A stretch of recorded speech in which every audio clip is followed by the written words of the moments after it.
Hello everyone, welcome back my YouTube channel Gyankunj classes. आप सभी का स्वागत है आपके अपने यूट्यूब चैनल ज्ञानकुंज क्लासेस में। दोस्तों, मैं आप लोगों के लिए आज लेकर आया हूं SSC CHSL previous year question. क्या लेकर आया हूं? SSC CHSL previous year question, जो कि अक्टूबर 2020 में, कब, अक्टूबर 2020 में जो एग्ज़ाम कंडक्ट कराया गया था एसएससी के द्वारा, उसका हम लोग सीएचएसएल वाले उसका डिस्कशन करने वाले हैं आज। ठीक है, SSC CHSL previous year question October 2020 में हुई थी एग्ज़ाम। ठीक है, तो उसी का क्वेश्चन है कुछ जैसे देखते हैं। पहला क्वेश्चन हमारा क्या है? पहला क्वेश्चन कह रहा है select the most appropriate synonym. यानी कि क्वेश्चन को पढ़ते टाइम आप लोग पहला काम ये करेंगे कि यहाँ इस जगह जरूर फोकस करेंगे एक बार, सिनोनिम्स और एंटोनिम्स में। या सिनोनिम्स पूछ रहा है या तो एंटोनियम पूछ रहा है ऑफ द गिवन वर्ड्स, यानी कि ये जो वर्ड दिया हुआ है असर्शन, इसका हमें क्या बताना है? सिनोनिम्स बताना है। ठीक है, तो आइए देखते हैं अब ऑप्शन कि ऑप्शन हमारा क्या क्या कहता है। ऑप्शन जैसे हमारा है, एक पहला ऑप्शन है डिस्कशन। क्या है? डिस्कशन। और दूसरा है रिजेक्शन, तीसरा है डिक्लेरेशन और तीसरा है कंटिन्यूएशन। तो पहले हमें इस क्वेश्चन को सॉल्व करने के लिए क्या करना पड़ेगा? पहले कहीं ना कहीं ये जो असर्शन है इसका मीनिंग जानना बहुत जरूरी होगा हमारे लिए। ठीक है, तो पहले हम क्या करेंगे? असर्शन का देखते हैं। असर्शन वैसे है हमारा ये एक क्या है? एक नाउन है। ये क्या है? असर्शन हमारा एक नाउन है। ठीक, जैसे असर्शन का मतलब होता है a statement that believe is true. यानी कि असर्शन का मतलब वैसा होता है कि बल, अगर इसका एग्जैक्ट हिंदी में अगर आप लोग जाना चाहेंगे तो एग्जैक्ट हिंदी इसका होता है बल देकर कहना किसी भी चीज को। नोट करते चलेंगे आप लोग साथ के साथ। इसका असर्शन का मतलब होता है बल देकर कहना या तो दावा करना, एक तौर से दावा करना। उसी को हम लोग क्या कहते हैं? असर्शन कहते हैं। यानी कि a statement that you believe is true, यानी कि वैसा स्टेटमेंट जिसमें आप बिलीव करते हैं कि एकदम बिल्कुल सत्य ही है ये, यानी कि मैंने जो कह दिया वो सही ही है। यानी कि डिस्कशन असर्शन का क्या निकाला हम लोगों ने? दावा करना। तो उसको उसके अकॉर्डिंग देखते हैं अब इसका सिनोनिम्स क्या बनता है। ठीक है, मिलता जुलता वर्ड्स। पहला है डिस्कशन। डिस्कशन का तो कहीं यहाँ मीनिंग बनता नहीं है। डिस्कशन का मतलब होता है हमारा विचार विमर्श करना। क्या होता है? डिस्कशन का मतलब विचार विमर्श करना, एक बातचीत जो चलती है उसे डिस्कशन, किसी भी मुद्दे पर डिस्कस करते हैं जैसे, वो हो गया ये। तो इसका सिनोनिम्स ये तो होगा नहीं। ठीक है, अब देखते हैं बी नंबर, रिजेक्शन। रिजेक्शन का मतलब होता है अस्वीकार करना किसी भी चीज को। क्या होता है? रिजेक्शन का मतलब होता है अस्वीकार करना। लेकिन असर्शन का मीनिंग हमारा यहाँ क्या निकलना है? दावा करना। जैसे मिलता जुलता, ये तो रिजेक्शन तो है नहीं। ठीक है, उसके बाद और ये डी नंबर ऑप्शन देखते हैं, कंटिन्यूएशन। कंटिन्यूएशन मतलब होता है विस्तार, एकदम बिल्कुल डिटेल मैनर में, है ना, डिटेल में। उसी को हम लोग क्या कहते हैं? कंटिन्यूएशन। तो दावा करना का तो कोई यहाँ मीनिंग सिनोनिम्स तो बनता नहीं है, ये भी गलत हो गया। इस तरह हम लोगों ने क्या किया? तीन ऑप्शन को एलिमिनेट कर दिया। अब बचा हमारा किसका? कौन सा ऑप्शन? सिर्फ सी ऑप्शन बचा है। तो 100% ये हमारा आंसर ए का क्या होगा? सी होगा। तो आइए इसका मीनिंग भी जान लेते हैं। डिक्लेरेशन का मतलब होता है घोषणा करना किसी भी चीज का, यानी कि घोषणा करना एक तरह से। डिक्लेरेशन घोषणा करना और असर्शन दोनों क्या है? सिनोनिम्स वर्ड है। तो ये हुआ हमारा क्या? पहला क्वेश्चन का आंसर कौन सा? सी का आंसर। अब कुछ में आप लोगों में से किसी बच्चे को ये लगेगा कि एक क्वेश्चन सॉल्व करने में इतना टाइम लगता है। तो क्वेश्चन डिस्कशन देखिए आप लोग दो तरीके से होता है। पहला तो होता है या तो मैं पहला क्वेश्चन ऐसे पढ़ देता, select the most appropriate synonym of the given words, और इसका बता देता कि सी ऑप्शन इज राइट, और मूव कर जाते दूसरे क्वेश्चन पर। एक तो ये तरीका होता है।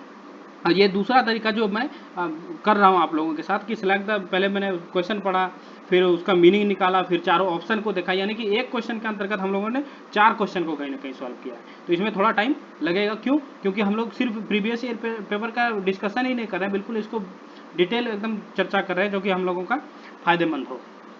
तो आइए अब देखते हैं दूसरा क्वेश्चन क्या है। दूसरा क्वेश्चन कह रहा है कि select the wrongly spelled word, यानी कि इन चारों ऑप्शन में से हमें क्या करना है? वैसा वर्ड को सिलेक्ट करना हो जो गलत होगा, इसका स्पेलिंग गलत होगा, यानी कि स्पेलिंग मिस्टेक से ये क्वेश्चन है।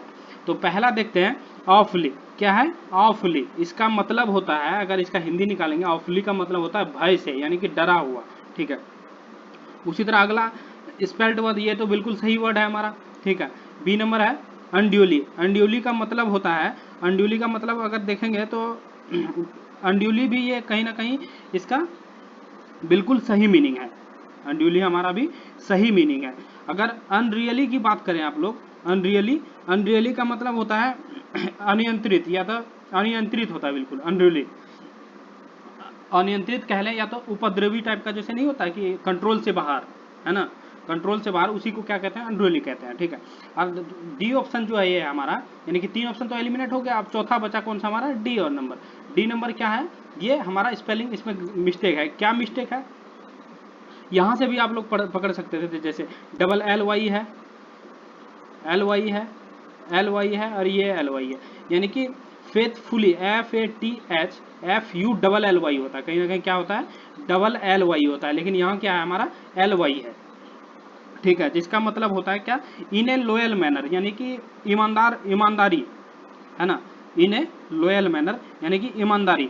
Faithful is the right word, faithfully जो है ना ये हमारा यहाँ रॉन्ग है। ठीक है ना, फेथफुली जो क्या है, गलत है। इस ऑप्शन में से, चारों में से कौन सा गलत है, फेथफुली, यानी कि 2 नंबर का आंसर कौन सा हो गया हमारा, डी नंबर, 2 का आंसर डी हो गया हमारा। ठीक, आइए देखते हैं अब नेक्स्ट अगला क्वेश्चन।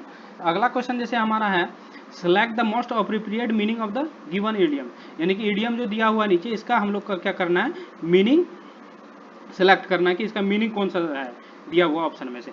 जैसे give in up in arms है, क्या है इडियम्स हमारा दिया हुआ, इप in arms, up in arms. ठीक है, तो अप इन आर्म्स का मतलब, जैसे आर्म्स का अगर मीनिंग आप देखेंगे, यहाँ आर्म्स का मीनिंग अगर देखने का प्रयास करेंगे तो आर्म्स वो वाला नहीं है, बाजू वाला, बाजू वाला आर्म्स यहाँ नहीं है। क्यों, क्योंकि यहाँ कर रहा है अप इन आर्म्स, यानी कि बाजू उठाना, ये तो होगा नहीं। यहाँ अप इन आर्म्स का मतलब है वेपन से रिलेट कर रहा है। कौन से, किससे रिलेट कर रहा है, वेपन अप करने से रिलेट कर रहा है ये वर्ड। तो यहाँ आर्म्स का मतलब क्या हुआ, वेपन हुआ। ठीक, अप इन आर्म्स यानी कि हथियार उठाना। ठीक, ये क्वेश्चन जो है CDS में भी पूछा हुआ है एक बार। ठीक है, CDS में पूछा हुआ क्वेश्चन है। अब देखते हैं, इसका ऑप्शन सेलेक्ट करते हैं। पहले अगर मान के चलिए थ्रो अप आर्म्स इंजॉय, यानी कि आप क्या करते हैं कि अगर आप हथियार उठाते हैं, मान के चलिए कॉमन सेंस वाली बात है, हथियार उठाते हैं तो क्या करते हैं, थ्रो फेंकने वेकने के लिए, किसी चीज़ के लिए तो नहीं। ये भी तो मीनिंग सेम, इसका मीनिंग कुछ बन नहीं रहा। अगला है डिवाइडेड इंटू आर्म्स ग्रुप, क्या आप ग्रुप डिवाइड करने के लिए हथियार उठाते हैं, नहीं, ये भी नहीं होगा। उसके बाद बी ऑप्शन है give up find and surrender, यानी कि आप अगर मान के चलिए हम हथियार उठा रहे हैं तो किसी गिव अप के लिए, अरे मैंने बंदूक उठा लिया, आप मुझे छोड़ दो, ऐसा करते हैं आप, नहीं होता है ऐसे। तो कहीं ना कहीं ये क्या है, ले डाउन योर आर्म होगा ये, यानी सरेंडर करना, आत्मसमर्पण कर देना। तो अब कोई ऐसा तो है नहीं कि वेपन उठा के कहेगा मैं सरेंडर कर रहा हूँ। ठीक है, तो बच रहा है कौन सा ऑप्शन हमारा, A option. A option is the right. क्यों, एंग्री अबाउट समथिंग, यानी कि आप जब तक किसी पर गुस्सा नहीं होते तब तक आप वेपन नहीं उठाते, यानी कि वेपन उठा रहे हैं तो इसका मतलब क्या है, कहीं ना कहीं आप एंग्री अबाउट समथिंग। ठीक है, तो ये हुआ। अब जैसे बी ऑप्शन का अगर और थोड़ा सा बात कर ले हम लोग, give up fighting and surrender, यानी कि फाइटिंग से गिव अप करना, सरेंडर करना। तो ये कहीं ना कहीं अगर इसका अपोजिट पूछता, आप इन आर्म्स का अगर अपोजिट पूछता तो ये होता हमारा बी नंबर। क्यों, क्योंकि यहाँ सरेंडर कर रहा है। ठीक है, तो इस तरह से हमारा ये, इसका आंसर कौन सा हुआ, A number is the right answer, A option is the right answer third का। तो आइए मूव करते हैं आप नेक्स्ट क्वेश्चन की ओर। फोर्थ क्वेश्चन हमारा कह रहा, फोर्थ क्वेश्चन है सेलेक्ट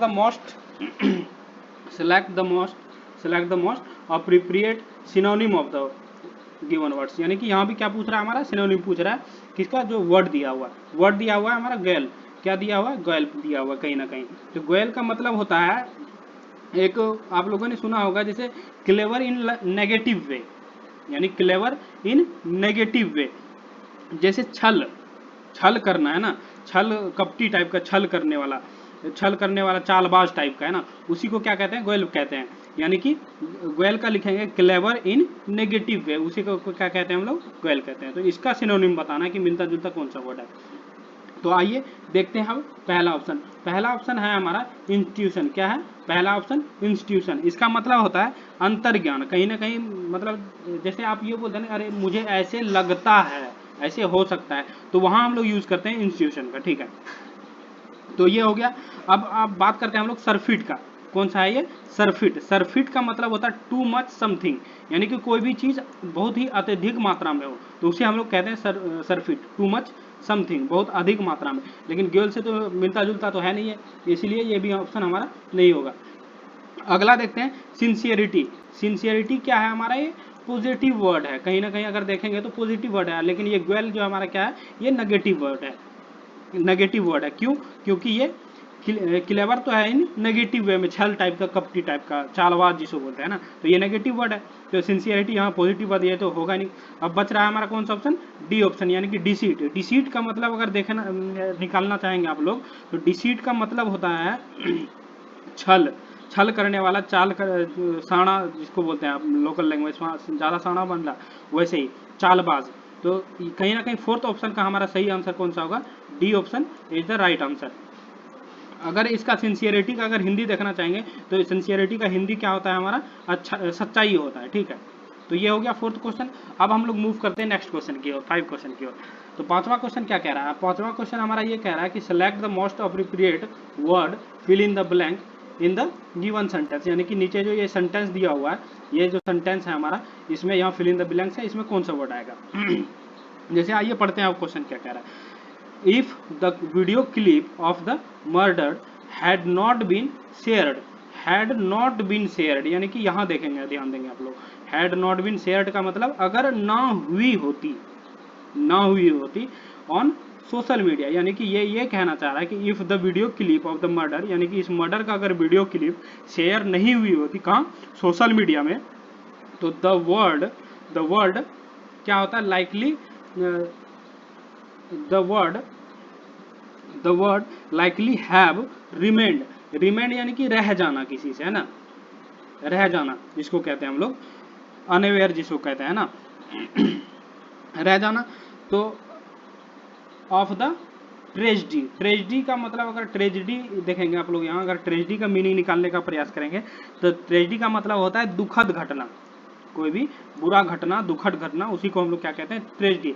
यानी कि इस क्वेश्चन का मतलब ये है कि अगर ये वीडियो क्लिप मर्डर वाली अगर शेयर नहीं हुई होती सोशल मीडिया में, तो ये जो वर्ड है ना, रह जाता किसे, इस दुखद घटना से। तो यहाँ क्या आएगा, जैसे ये है ऑप्शन देखते हैं आप लोग, रिकॉग्नाइज्ड, क्या है, रिकॉग्नाइज्ड। रिकॉग्नाइज्ड का मतलब क्या होता है, पहचान करना। तो पहचान करने का सेंस तो यहाँ बनता नहीं है कि पहचान करने से रह जाता ना, ये नहीं होता। अनकन्फर्म्ड, अनकन्फर्म भी कहीं ना कहीं नहीं होगा, क्यों, कन्फर्म्ड अनकन्फर्म्ड का तो कोई बात ही नहीं हो रहा यहाँ। और डी ऑप्शन है रिनोवर्ड, रनाउड, जैसे प्रसिद्ध होता है, इसका मतलब क्या होता है, फेमस। रेनाउड का मतलब क्या होता है, रेनाउड का मतलब होता है फेमस, प्रसिद्ध, है ना। अब ये देखते हैं सी ऑप्शन, ये भी डी नहीं होगा, अब सी बचा हमारा सी ऑप्शन, तो सी इज द राइट आंसर होगा इसका। अब सी को भी देख लेते हैं। अनअवेयर का मतलब होता है अनजान, यानी कि अगर ये वीडियो क्लिप, मर्डर वाली वीडियो क्लिप शेयर नहीं हुई होती सोशल मीडिया में, तो क्या होता है, ये वर्ल्ड जो है रिमेन, अनजान रह जाता, ऑफ द ट्रेजेडी, यानी कि इस दुखद घटना से क्या रह जाता, अनअवेयर रह जाती ये वर्ल्ड, है ना। तो कहीं ना कहीं फिफ्थ ऑप्शन यहाँ करेक्ट सेट हो रहा है हमारा। तो फिफ्थ का कौन सा आंसर हो गया, सी नंबर आंसर हो गया। तो आइए मूव करते हैं नेक्स्ट क्वेश्चन की ओर। 6 क्वेश्चन है हमारा, select the most appropriate antonym of the word. यहाँ देखिए, ध्यान दीजिएगा, क्या पूछ रहा है हमारा, एंटोनिम पूछ रहा है, यानी कि ये जो वर्ड नीचे दिया हुआ है इसका एंटोनिम बताना है। तो वर्ड हमारा कौन सा दिया हुआ है, डिमोलिश। कौन सा वर्ड है, डेमोलिश। डेमोलिश का मतलब क्या होता है यानी कि डेमोलिश का मतलब अगर देखेंगे हम लोग तो होता है टू डू डिस्ट्रॉय, यानी कि नष्ट कर देना किसी भी चीज को, डू डिस्ट्रॉय, नष्ट कर देना। अब नष्ट कर देना इसका अपोजिट बताना है, ठीक है। तो आइए देखते हैं अब हम लोग ऑप्शन। पहला ऑप्शन दिया है हमारा चेरिश, CHERIS, चेरिश, ठीक है। चेरिश, चेरिश का मतलब क्या होता है, चेरिश का मतलब होता है अच्छे से रखना, किसी भी चीज को बड़े बड़े प्यार से रखना, है ना। चेरिश का मतलब क्या होता है, बड़े प्यार से, हिफाजत से रखना, अच्छे से रखना, बहुत प्यार से रखना। तो ये ऑप्शन तो होगा नहीं, इसका अपोजिट। उसके बाद अगला ऑप्शन है एबोलिश। एबोलिश का मतलब होता है उन्मूलन, यानी किसी भी कानून को खत्म करना, है ना, विरोध करना है, एबोलिश कहीं ना कहीं। तो ये भी ऑप्शन नहीं होगा। अगला है कंस्ट्रक्ट, क्या है, कंस्ट्रक्ट। आप लोगों ने वो सुना होगा कि बिल्डिंग जो बनाता है उसे क्या कहते हैं, कंस्ट्रक्शन कहते हैं, तो वही कंस्ट्रक्ट वर्ड है। कंस्ट्रक्ट मतलब बनाना होता है, तो ये भी ऑप्शन तो होगा नहीं, क्योंकि डेमोलिश का मतलब यहाँ क्या कर रहा है, नष्ट कर देने की बात कर रहा है, लेकिन ये ऑप्शन क्या है, कंस्ट्रक्ट है, ठीक है। कंस्ट्रक्ट, ध्यान दीजिएगा, यहाँ है डिमोलिश, नष्ट करना, कंस्ट्रक्ट का मतलब क्या होता है, बनाना, इसीलिए यहाँ कौन सा ऑप्शन होगा हमारा, सी ऑप्शन ही सही होगा। क्यों, क्योंकि डिमोलिश का मतलब होता है नष्ट कर देना, और कंस्ट्रक्ट का मतलब क्या होता है, कंस्ट्रक्ट का मतलब होता है बनाना, इसका पूछ रहा है एंटोनियम, तो ये बिल्कुल सही ऑप्शन होगा। इसी तरह देखते हैं अगला क्वेश्चन, जिसे ऑब्स्ट्रैक्ट क्या दिया हुआ है, ये ऑब्स्ट्रैक्ट वर्ड है। तो इसका मतलब क्या होता है, रुकावट डालना किसी भी चीज में, क्या होता है, रुकावट डालना, बाधा डालना जिसे कहते हैं ना। तो ये तो नहीं होगा हमारा। इस 6 वाले क्वेश्चन का कौन सा आंसर हो गया, सी नंबर क्वेश्चन आंसर हो गया इसका। आइए देखते हैं नेक्स्ट क्वेश्चन। अब 7th क्वेश्चन क्या कहता है हमारा। 7th क्वेश्चन है select the wrongly spelled word, यानी कि स्पेलिंग मिस्टेक का फिर से क्वेश्चन है कि वैसा वर्ड को सिलेक्ट करना है जो गलत हो। जैसे अब है पॉपुलरली, पॉपुलरली यानी पॉपुलर टाइप का, लोकप्रिय जिसे कहते हैं हिंदी में, है ना, ये बिल्कुल सही है। उसके बाद बेगरली, ये भी बिल्कुल सही है। ये शब्द किससे बना है, बेगरली बेगर से बना है, पॉपुलरली पॉपुलर से बना है, ठीक है। बेगरली मतलब निर्धन होता है, ठीक। अगर हम लोग बात कर ले इसका, किसका, जोकेलरेली का, जोकेलरेली है ना, इसका मतलब होता है मजाक के तौर पर। जोकलेरी, जोकलेरी यानी कि मजाक के तौर पर, जोकलेरी पढ़ेंगे इसको, जोकलेरी यानी कि मजाक के तौर पर। कहीं ना कहीं अगर देखेंगे तो ये भी बिल्कुल सही है। ये वाला सी वाला जो ऑप्शन दिया हुआ, सिंसियरली लिखा हुआ था, लेकिन यहाँ सिंसियरली का मीनिंग बिल्कुल गलत है। सिंसियरली का सही मीनिंग होगा, नोट करेंगे आप लोग, SINCERELY, सिंसियरली। फिर से मैं रिपीट कर रहा हूँ, SINCERELY, यानी कि ईमानदारी से, सिंसियरली उसको कहते हैं। यानी कि 7th का ऑप्शन कौन सा हमारा सही आंसर है, 7th का C option is right. Next question, next है select the most appropriate meaning of the given idioms, यानी कि जो इडियम दिया हुआ है इसका मीनिंग को सिलेक्ट करना है, ठीक है। तो देखते हैं, स्ट्रिप अप, स्ट्रिप अप क्या है, स्ट्रिप अप ऑर्नेस्ट नेस्ट, किसकी बात कर रहे हैं, स्ट्रिप अप अ ऑर्नेस्ट नेस्ट। यानी कि इसमें अगर देखेंगे, इसका मीनिंग निकालने का प्रयास करेंगे कि इसका मतलब क्या होता है। ऑर्नेस्ट क्या है, ये इंसेक्ट है, किसी भी कोई भी इंसेक्ट है, एक प्रकार का इंसेक्ट होता है ये ऑर्नेस्ट। ऑर्नेस्ट एक क्या होता है, इंसेक्ट होता है, ठीक। स्ट्रिप अप का मतलब होता है, स्टायर अप का मतलब होता है, स्टायर अप का मतलब होता है जैसे किसी भी मान के चलिए, जैसे स्ट्राइप के साथ क्या लगा हुआ, अप लगा हुआ है, स्टायर के साथ क्या लगा हुआ है, अप शब्द हमारा लगा हुआ है। यानी कि जैसे हमारा गो के साथ टू कैसे फिक्स्ड प्रीपोजिशन होता है, उसी तरह स्टायर के साथ अप जो है ये फिक्स होता है। यानी कि जहाँ स्टायर आएगा उसके साथ क्या आएगा, अप आएगा, ठीक। तो स्टायर अप का अगर मीनिंग आप लोग ढूंढने का प्रयास करेंगे तो इसका मतलब होता है कि किसी भी चीज को, किसी भी मुसीबत को शुरू करना। यानी कि ये जो इंसेक्ट था इसका क्या किया, स्टेप अप, शुरू कर दिया प्रॉब्लम को, बिगिन, प्रॉब्लम बिगिन। यानी कि to cause a problem, to cause a problem to begin, यानी मुसीबत मोल लेना, एक तरह से कह सकते हैं हम लोग। इसका मीनिंग ये निकलता है। और इसका अगर दूसरा मीनिंग का बात करें, स्ट्राइप अप का, स्टायर अप का, तो इसका मीनिंग निकलता है यू कैन डू इट, यानी कि मोटिवेट करने के लिए भी इस शब्द का यूज किया जाता है। स्टाइप अप का यूज किस लिए किया जाता है, मोटिवेट करने के लिए। लेकिन यहाँ मोटिवेट का तो बात हो नहीं रहा है यहाँ, और नेक्स्ट यानी कि डिस्ट्रॉय करने का, किसी ना किसी प्रॉब्लम को क्रिएट करने का बात हो रहा है स्टाइप अप का मतलब, स्टायर अप का मतलब। तो आइए देखते हैं ऑप्शन क्या है।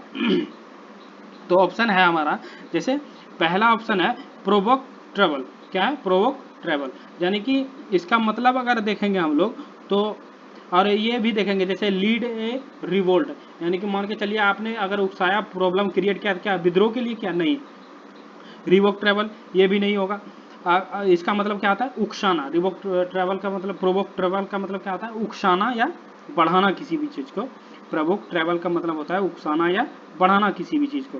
और दूसरा क्या है हमारा, लीड है रिवोल्ट, नहीं ये भी नहीं होगा। कॉल फॉर डायलॉग, नहीं, आपने किसी भी चीज को अगर उकसाया है, अपना मुसीबत मोल लिया, तो क्या डायलॉग के लिए, नहीं। अब यानी कि ये कौन सा है हमारा, ये अगला ऑप्शन होगा हमारा, डिस्ट्रॉय अ नेस्ट, डिस्ट्रॉय अ नेस्ट होगा। यानी कि आपने क्या किया, घोंसला को नष्ट करने के लिए किया, नहीं किया। तो इसका मीनिंग अगर देखेंगे तो कहीं ना कहीं ये वाला, सॉरी, ये वाला ए ऑप्शन जो है हमारा सही होगा। क्यों, क्योंकि प्रोवोक का मतलब क्या होता है, उकसाना या बढ़ाना। क्योंकि यहाँ क्या पूछ रहा है, जो मीनिंग गिवन जो इडियम है इसका मीनिंग किस में मैच करेगा। तो ये हमारा आंसर कौन सा हो जाएगा, ए नंबर इसका राइट आंसर हो जाएगा, ठीक है। A number is the right answer. क्यों, क्योंकि इसका मतलब था कि to cause a problem to begin, यानी कि किसी भी प्रॉब्लम को शुरू करना, यानी कि उकसाना ही तो हुआ एक तरह से। यानी कि ए ऑप्शन राइट मैच कर रहा है। आइए देखते हैं नेक्स्ट क्वेश्चन। नेक्स्ट है select the word which means the same, which means the same as the group of words. ये जो वर्ड दिया हुआ है हमारा दैट विच, क्या है, that which is no longer useful, यानी कि अगर इसका मीनिंग देखेंगे तो इसका मतलब होता है वो चीज, इसका मतलब अगर निकालने का प्रयास करेंगे तो इसका मतलब होता है वो चीज जो आगे काम की अब नहीं रही हो, उसी को क्या कहते हैं हम लोग, that which is no longer useful. यानी कि इस वर्ड का जो पूरे का अगर मीनिंग निकालेंगे तो यही निकलता है हमारा। ठीक है, तो ऑप्शन आइए देखते हैं। ऑप्शन है पहला ऑप्शन है रिडेंडेंट। क्या है, रिडेंडेंट है। रिडेंडेंट का मीनिंग क्या होता है, अनावश्यक। अगर रिडेंडेंट का अगर मीनिंग निकालना चाहेंगे तो अनावश्यक होता है। तो कहीं ना कहीं इस वाले से ए ऑप्शन ही मैच कर रहा है बिल्कुल। तो पहला ऑप्शन ही हमारा क्या हो गया, सही हो गया, ये मैच कर रहा है। क्यों, क्योंकि इसका भी मतलब क्या हुआ, अनावश्यक, रिडेंडेंट, अरे that which is no longer useful, यानी कि आगे के लिए जो यूजफुल ना रहा हो वो भी इसमें सेम मैच कर रहा है। तो देख लेते हैं और ऑप्शन को भी, जिसका ये है बी ऑप्शन है डोमिनेंट। क्या है, डोमिनेंट। डोमिनेंट का मतलब अगर देखेंगे स्ट्रॉन्ग पावर होता है। क्या, डोमिनेंट का अगर देखेंगे मतलब, तो डोमिनेंट का मीनिंग अगर निकालने का प्रयास करेंगे तो क्या निकलता है, स्ट्रॉन्ग पावर, यानी कि प्रभावी। ठीक है, सी ऑप्शन को देखते हैं अबंडेंट। अबंडेंट का मतलब होता है लार्ज अमाउंट, बहुत अधिक मात्रा में, प्रचुर मात्रा में जिसको बोलते हैं, उसी वहां यूज करते हैं अबंडेंट। यानी कोई भी चीज अगर बहुत ज्यादा लार्ज अमाउंट में है, प्रचुर मात्रा में, तो उसी को क्या कहते हैं, अबंडेंट कहते हैं। और डी ऑप्शन हमारा है, डी ऑप्शन है रिलूटेंट। रिलूटेंट पढ़ते हैं इसको, है ना। तो यानी कि इसका मतलब होता है नॉट वांटिंग टू समथिंग, यानी कि नॉट वांटिंग टू समथिंग, यानी कुछ ना करने वाला, जो कुछ नहीं करना चाहता हो। नॉट वांटिंग टू समथिंग, जो कुछ नहीं करना चाह रहा हो, उसे क्या कहते हैं, रिलूटेंट कहते हैं। ठीक है, रिलूटेंट पढ़ते हैं ना कहीं कहीं ना कहीं। तो इस ऑप्शन 9 वाले ऑप्शन का हमारा कौन सा आंसर सही हुआ, ए ऑप्शन वाला सही आंसर है। आइए देखते हैं अब नेक्स्ट ऑप्शन कौन सा है। नेक्स्ट क्वेश्चन है हमारा select the most appropriate antonym पूछ रहा है, यानी कि नीचे जो वर्ड दिया हुआ है इसका क्या बताना है, हमें एंटोनिम में बताना। जैसे है ये सर्विलेंस, क्या दिया हुआ है, सर्विलेंस वर्ड दिया हुआ है। तो इसका मतलब पहले देखेंगे, अगर इसका मीनिंग अगर देखने का प्रयास करेंगे आप लोग, सर्विलेंस, सर्विलेंस का मतलब होता है हमारा कि केयरफुल वॉचिंग। अगर सर्विलेंस की बात करें तो इसका मतलब होता है केयरफुल वॉचिंग, किसी भी चीज को एकदम निगरानी में रखना, ध्यान पूर्वक ध्यान लगाए रखना उसमें। सर्विलेंस है ये हमारा कौन सा, नाउन है एक प्रकार का। ठीक है, और इसका मीनिंग होता है केयरफुल वॉचिंग। जैसे पुलिस काम करती है, आर्मी काम करती है। जैसे मान के चलो कहीं कोई घटना हो गया है या घटना होने वाला है और पुलिस को पता लग गया कि यहाँ ये घटना हुआ है या होने वाला है, तो क्या करेगा, उस एरिया का निगरानी बिल्कुल अच्छी तरीके से रखेगा, केयरफुल वॉचिंग। ठीक है, निगरानी में रखना इसका मतलब होता है, सर्विलेंस का मतलब होता है निगरानी में रखना। अब इसमें क्या कर रहा है, एंटोनिम पूछ रहा है इसका। तो ऑप्शन देखते हैं, अटैक, कौन सा दिया हुआ, अटैक, यानी अटैक मतलब किसी के ऊपर अटैक करने के लिए निगरानी रखते हैं, नहीं। अब दूसरा ऑप्शन देखते हैं, नेग्लेक्ट। क्या है, नेग्लेक्ट। नेग्लेक्ट का मतलब अगर देखेंगे तो नो केयर नो टेंशन, यानी कि कोई फिक्र नहीं है, बिल्कुल वैसे है, छोड़ दो, जो होगा होगा, नो केयर नो टेंशन। तो कहीं ना कहीं इस वर्ड सर्विलेंस का अगर अपोजिट देखेंगे तो ये बी नंबर हमारा बिल्कुल सही हो जाता है, बिल्कुल राइट आंसर हो जाता है एंटोनिम इसका, सर्विलेंस का। ठीक है, आगे भी देख लेते हैं। जैसे है हमारा सी और डी ऑप्शन। तो सी ऑप्शन जो है अगर इसको देखेंगे आप लोग, इंडोरेंस को अगर देखने का कोशिश करेंगे तो ये हमारा क्या है, नाउन वर्ड है। इसका मतलब होता है ability to keep doing something, यानी कि कुछ करने की जो क्षमता रखता है, कुछ करने की क्षमता रखने वाले को क्या कहते हैं, इंडोरेंस होता है एक टाइप का। ठीक है, ability to keep doing something. अब विजिलेंस की अगर बात करें तो विजिलेंस का मतलब होता है वॉचफुल। क्या होता है, वॉचफुल, यानी कि चौकन्ना रहना एकदम बिल्कुल से। तो कहीं ना कहीं अगर इस वर्ड का सर्विलेंस का अगर सिनोनिम पूछता तो डी नंबर आंसर आता, लेकिन यहाँ एंटोनिम पूछ रहा था इसीलिए नेग्लेक्ट होगा, नो केयर नो टेंशन। आइए मूव करते हैं नेक्स्ट क्वेश्चन की ओर। 11th क्वेश्चन हमारा क्या रहा है, select the most appropriate word to fill in the blanks given sentence, यानी कि सेंटेंस जो ये दिया हुआ है इसका क्या करना है, फिल इन द ब्लैंक्स को भरना है। जैसे पद है, पद्मास वर्कड लाइक ए मैथमेटिशियन, यानी कि मैथमेटिशियन के जैसा है। And was a true, word is true dash who experiment, यानी कि एक्सपेरिमेंट करने की बात हो रही है। क्या करने का बात हो रहा है, एक्सपेरिमेंट करने का बात हो रहा है।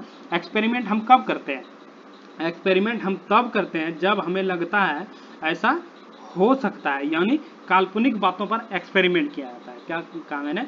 काल्पनिक बातों पर कहीं ना कहीं हम एक्सपेरिमेंट करते हैं। जैसे हमको लगता है कि ये चीजें हो सकती है, करके देखें, तो उसी वही करते हैं हम लोग, एक्सपेरिमेंट विद न्यूमेरियस। ठीक है, तो आइए ऑप्शन को देखते हैं। वॉलेंटियर क्या है हमारा? वॉलेंटियर इसका मतलब होता है, अगर निकालने का कोशिश करें तो इसका हिंदी होता है स्वैच्छिक। लिटरेरी यानी कि लिटरेचर आप लोगों ने सुना, लिटरेचर सुना होगा आप लोगों ने, यानी साहित्यकार जिसको बोलते हैं, साहित्यिक, ये भी होगा नहीं, ए भी गलत और बी ऑप्शन भी गलत हो गया हमारा। अब सी देखते हैं। सी है एडवाइजरी। एडवाइजरी का मतलब होता है विरोधी किसी भी चीज का। एडवाइजरी का मतलब क्या होता है? विरोधी, लेकिन यहाँ विरोधी तो होगा नहीं, एक्सपेरिमेंट करने की बात हो रही है। विजनरी यानी कि काल्पनिक। विजनरी का अगर बात करें हम लोग, तो विजनरी का मतलब क्या होता है? काल्पनिक, यानी कि काल्पनिक बातें हो रही है यहाँ। तो कहीं ना कहीं इस फिल इन द ब्लैंक्स में कौन सा ऑप्शन आएगा? डी ऑप्शन आएगा, यानी कि पद्मास worked like mathematician and was a true visionary. ये यहाँ बिल्कुल सही होगा। ठीक है, अब मूव करते हैं नेक्स्ट क्वेश्चन और अंतिम क्वेश्चन की ओर। ये लास्ट क्वेश्चन है हमारा। Select the word which mean the same as the group of word given, यानी कि जो वर्ड दिया हुआ समथिंग दैट इज जेन्युइन। क्या है? Something that is genuine. इसका मतलब होता है कुछ ऐसा जो वास्तविक हो। समथिंग दैट इज जेन्युइन यानी कि कुछ ऐसा जो वास्तविक हो। इसका मतलब अब मीनिंग कौन सा मैच कर रहा है ये देखना है हम लोगों को। तो अगर आप लोग देखने का प्रयास करेंगे तो अनरियल पहला ऑप्शन कौन सा है हमारा? अनरियल पहला ऑप्शन है। तो अनरियल का मतलब क्या होता है? अवास्तविक। लेकिन यहाँ समथिंग दैट इज जेन्युइन यानी कि कुछ ऐसा जो वास्तविक, यानी कि कहीं ना कहीं अपोजिट हो रहा है, तो ये होगा नहीं। ठीक, उसके बाद एकेडमिक। एकेडमिक यानी कि जो शिक्षा संस्थानों से जुड़ा हो, कनेक्टेड विद एजुकेशन, यानी कि जो शिक्षा से जुड़ा हो उसे क्या कहते हैं? एकेडमिक कहते हैं। तो इसका तो बात हो नहीं रहा है। उसके बाद बात करते हैं हम लोग ऑथेंटिक। ऑथेंटिक का अगर बात करें हम लोग, ऑथेंटिक का मतलब क्या होता है?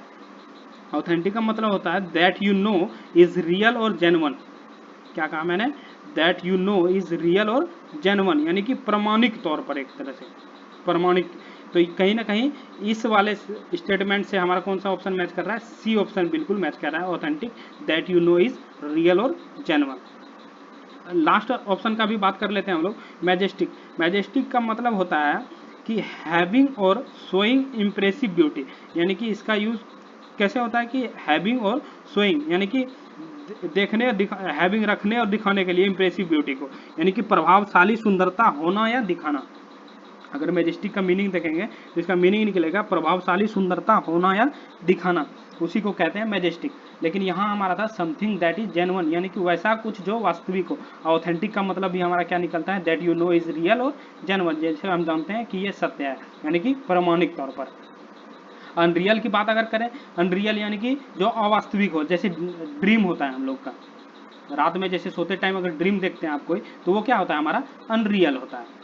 तो इस प्रकार से हम लोगों ने क्या किया?